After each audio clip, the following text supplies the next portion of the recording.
చెట్టు పేరు చెప్పుకొని కాయలు అమ్ముకున్నట్టు కారు పార్టీ లీడర్ కా మాజీ మంత్రి కేటీఆర్ సారు కన్నతండ్రి కేసీఆర్ సారు పేరు చెప్పుకొని రాజకీయం చేస్తుండట.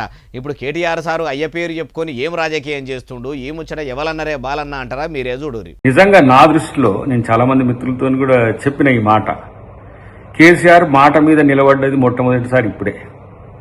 ఏమని, ఏం చేస్తా మీరు ఓడగొడితే నేను రెస్ట్ తీసుకుంటా అన్నాడు.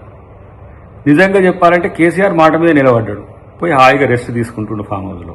ఈయనరా Congress party leader cum MLC Addanki Dayakar sir ఏమంటుండో, అయ్యా దయాకర్ సారు మరి కేటీఆర్ సారు ఇప్పుడు చెట్టు పేరు చెప్పుకొని కాయలు అమ్ముకున్నట్టు ఏం చేసిండు ఆముచ్చట చెప్పురి. ఆయన పేరు చెప్పి మళ్ళా అంతో ఇంతో ఏమైనా రాజకీయ ఉనికిని కాపాడుకునేందుకు ప్రయత్నం చేసి ఆయన మాట్లాడితే ప్రధానమంత్రి తప్పితే అన్నీ చేసిండు కేసీఆర్ గారు ఏంటి అని గట్ల చేయబట్టి ఆయన అటు పంపించేసి నువ్వు ఇక్కడ ఉంటావని ప్రజలు ఆయనను ఇక్కడనే ఆపిండు, నిన్ను ఇక్కడనే ఆపిండు. అద్దంకి సారు 10 ఏళ్ల కారు పార్టీ ఏలుబడి నచ్చకనే పబ్లిక్ కేసీఆర్ సార్ను కేటీఆర్ సార్ను ఆపిండ్రని చెప్తుండ్రు కదా. మరి ఇప్పుడు మీ షెయి పార్టీ 2 ఏళ్ల ఏలుబడి చక్కదనం లేదని అంటుర్రు. మీ కాంగ్రెస్ పార్టీ ఏలుబడిలకు వచ్చుడేమో గానీ మొత్తం చందన ఉన్నదని అంటుర్రు.